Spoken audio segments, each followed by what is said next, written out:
Assalamualaikum warahmatullahi wabarakatuh. Selamat pagi anak-anak semuanya. Salam sejahtera untuk kita semuanya. Bagaimana kabarnya hari ini? Sehat? Oke, alhamdulillah. Di kesempatan kali ini, Ibu akan menjelaskan lebih lanjut ya terkait dengan pembahasan atau jawaban LKPD lembar kerja peserta didik materi kimia unsur, yaitu terutama pada sub materi gas mulia dan halogen. Nah, di sini kemarin kalian juga sudah mendiskusikan ya terkait dengan pas diskusi bareng-bareng kemarin kan ada 3 submateri yang kita bahas, yaitu ada alkali tanah, kemudian halogen dan gas mulia, kemudian yang ketiga adalah periode 3 dan 4. Oke. Nah, di kesempatan kali ini Ibu akan menjelaskan terkait dengan fokusnya ya ke gas mulia dan halogen dulu. Oke.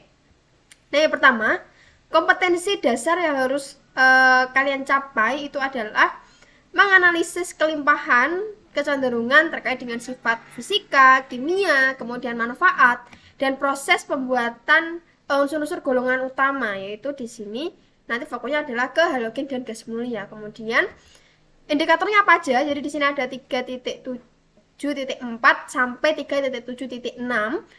Ada mengidentifikasi kelimpahan, kemudian kalian nanti akan menganalisis sifat fisik dan sifat kimianya. Kemudian yang ketiga, menganalisis terkait pembuatan dan kegunaan unsur gas mulia. Seperti itu ya. Nah, tujuan pembelajaran yang ingin dicapai itu adalah siswa diharapkan aktif dalam proses pembelajaran dan mencoba untuk mengolah informasi lebih lanjut terkait dengan tadi ya halogen dan gas mulia. Oke, lanjut ya.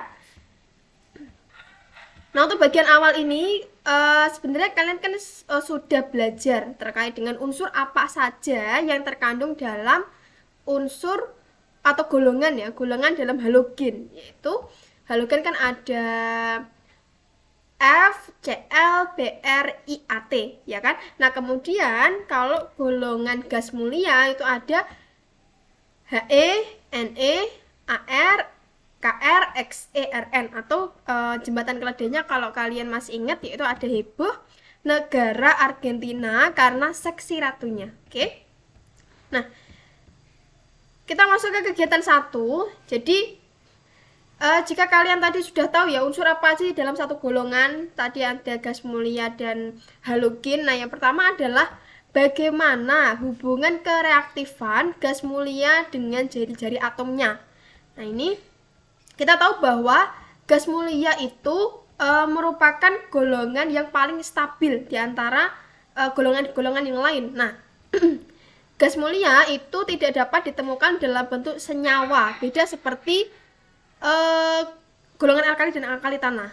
Jadi golongan gas mulia ini cenderung kurang reaktif. Jadi misalnya ada senyawa golongan gas mulia itu ditemukannya itu biasanya adalah dalam bentuk senyawa sintetis atau buatan. Jadi berdasarkan senyawa yang sudah ada, bahwa kita tahu dalam satu golongan dari atas ke bawah jari-jarinya akan semakin besar.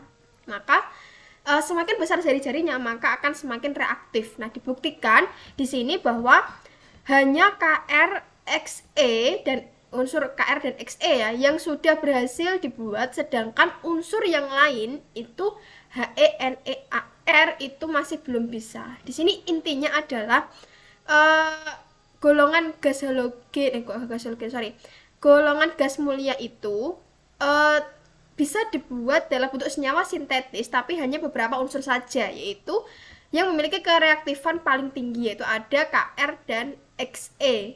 Yang lain He, Ne, Ar itu ditemukannya adalah dalam bentuk bebas di alam. Jadi dalam bentuknya adalah gas gitu ya.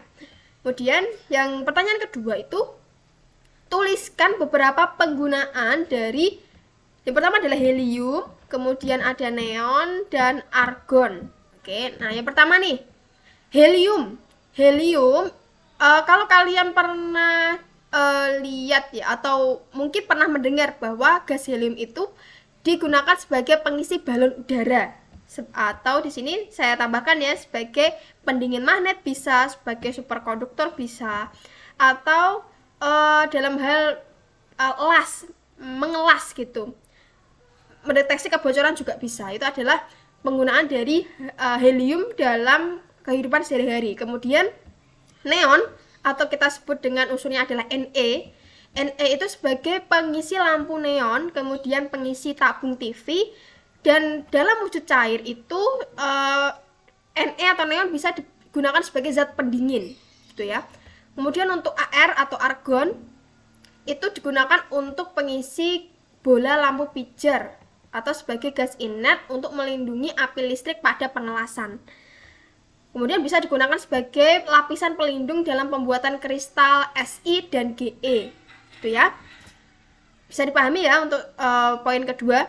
Kemudian untuk poin ketiga di sini di antara unsur F, Cl, Bri manakah yang memiliki? Nah, ini sebenarnya kalian kalau masih ingat terkait dengan kecenderungan sifat dalam satu golongan, itu kalian pasti tahu. Jadi yang pertama, mempunyai jari-jari atom terbesar.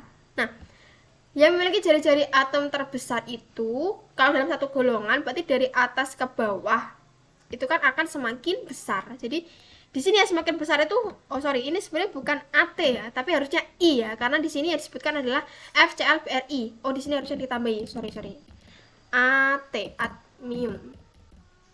At, benar-benar At ya. Kemudian B, memiliki energi pengionan terbesar. Ya masih ingat gak? Kalau dalam satu golongan, tadi kan jari-jari atom akan semakin besar. Nah, kalau yang ditanyakan adalah yang memiliki energi ionisasi, energi yang dibutuhkan untuk menarik elektron, gitu ya.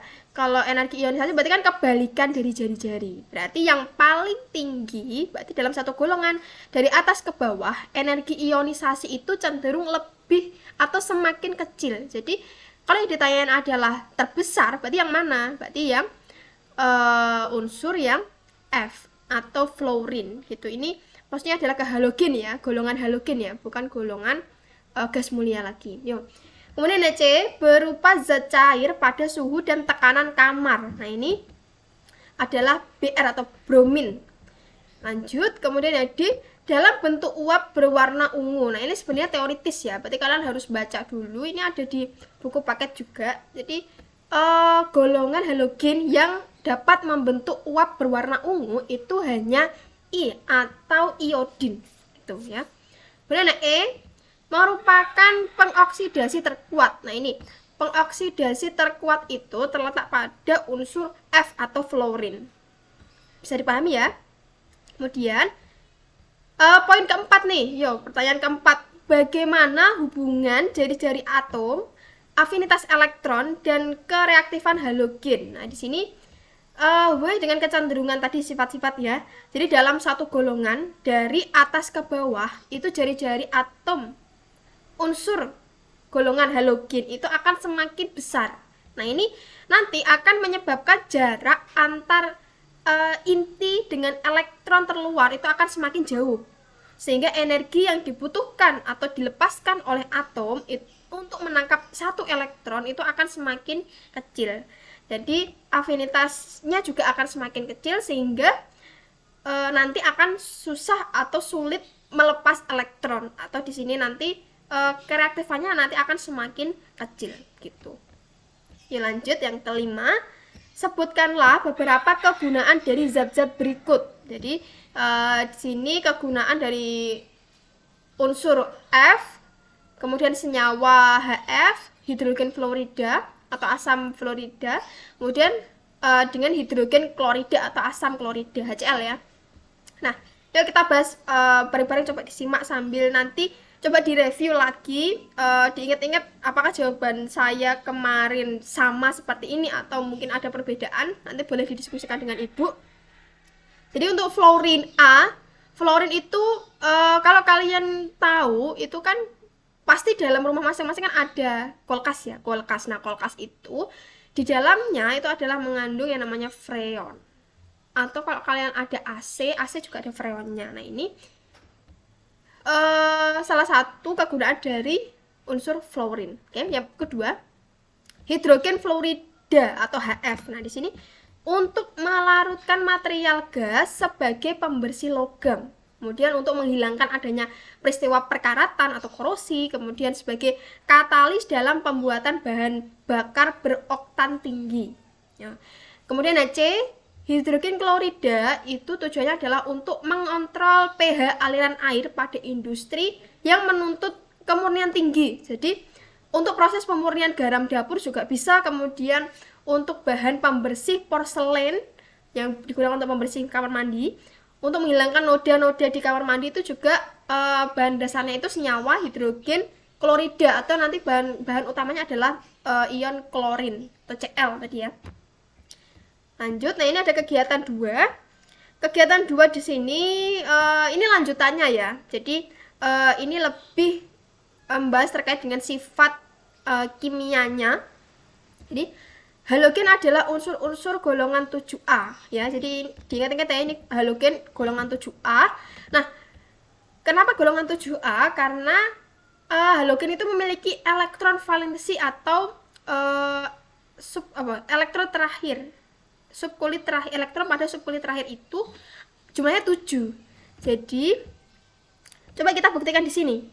Apakah memang benar-benar 7? Berarti dalam satu golongan itu elektron valensinya sama semuanya, yaitu jumlahnya 7. Yuk, kita buktikan bareng-bareng di sini ya. Unsur fluorin atau di sini lambangnya F itu nomor atomnya 9. Masih ingat kan? Masih ingat konfigurasi elektron? Jadi ini materi dulu kelas 10 ya.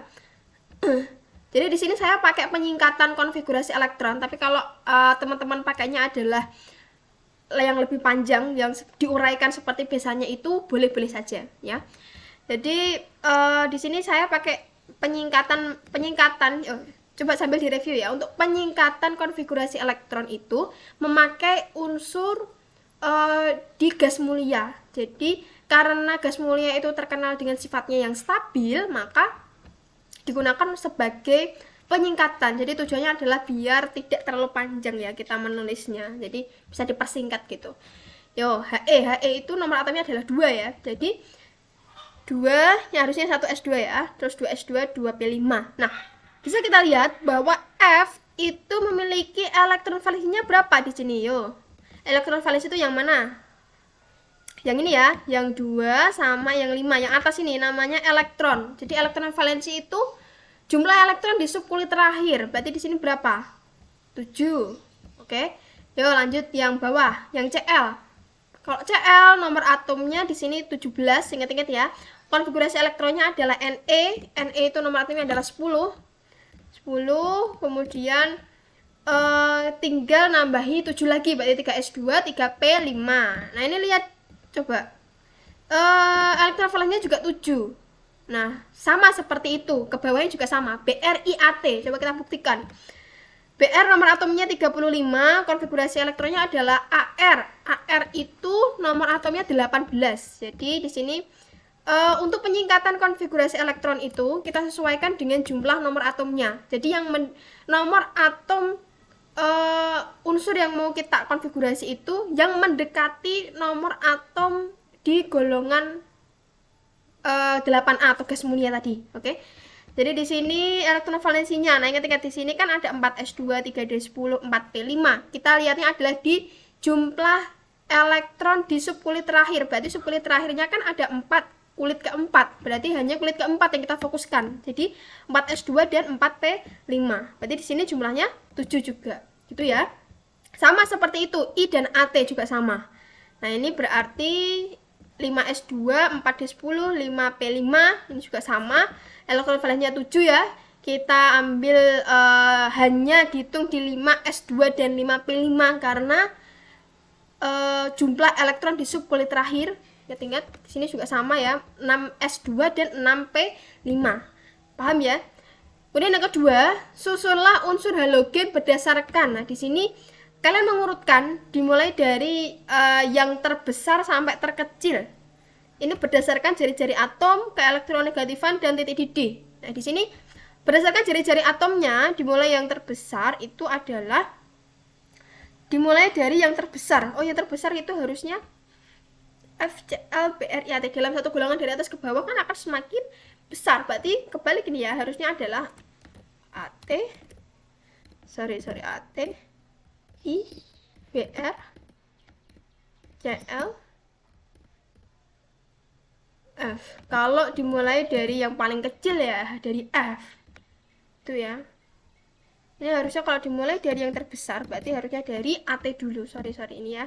Yang benar ini ya. Jadi berdasarkan keelektronegatifan itu, kalau dimulai dari yang terendah, itu berarti teorinya adalah gini. Jadi dalam satu golongan dari atas ke bawah itu keelektronegatifan akan semakin rendah. Jadi di sini harusnya itu kalau semakin rendah berarti dimulai dari yang terendah ya. Terendah berarti yang AT, betul urutannya sama seperti atas ya. AT, I, BR, CL, F. Sorry. CLF. Ini ya urutannya ya. Kemudian berdasarkan titik di D itu dimulai dari yang tertinggi. Tertinggi berarti di sini dari AT, I, BR, CL dan F. Sama berarti ya. Ya lanjut. Tentukan wujud dan warna unsur halogen ketika berada pada suhu kamar. Nah, di sini F itu FCl. FCl itu wujudnya sama-sama gas ya. Kalau F itu warnanya adalah kuning muda gitu ya. Kemudian kalau Cl atau klorin itu warnanya adalah hijau ke kuning-kuningan. Kemudian untuk bromin itu wujudnya adalah cair berwarna hijau ke kuningan. Ini hampir sama, cuma wujudnya beda. Kalau Cl tadi wujudnya gas, warnanya hijau ke kuningan. Dan kalau Br itu wujudnya cair tapi hijau ke kuningan.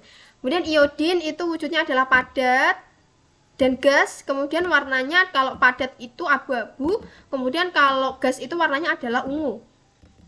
Oke. Nah ini terkait dengan hasil reaksi ya, masih ingat kan ini sifat kimianya ya, reaksi ya fokusnya. Kalau gas fluorin atau F direaksikan dengan HBr nanti akan menjadi HF dan Br2. Nah ini ikutnya adalah itu ya, biasanya gini kalau saya ya, itu F itu kan muatannya negatif ya kan, F muatannya negatif, jadi saya split dulu kayak gini. Bentar. Jadi F itu kan muatannya negatif, kemudian ditambah HBr itu kalian reaksi ionisasi dulu. Berarti kalau dipisah atau diuraikan akan menghasilkan ion apa dan apa. Berarti ion H+ dan Br-, ya kan? Ntar saya edit dulu ini. F berarti H+ dan Br-. Nah, ingat-ingat teman-teman bahwa kalau senyawa itu kan susunannya harus kation dan anion ya, saling bersatu gitu kan. Jadi F- itu pasti akan berikatan dengan H+. Min itu berikatan dengan plus, berarti di sini hasilnya adalah HF ya kan plus Br2. Nah, Br2 ini kenapa? Karena di sini adalah kita samakan koefisiennya nanti. Oke.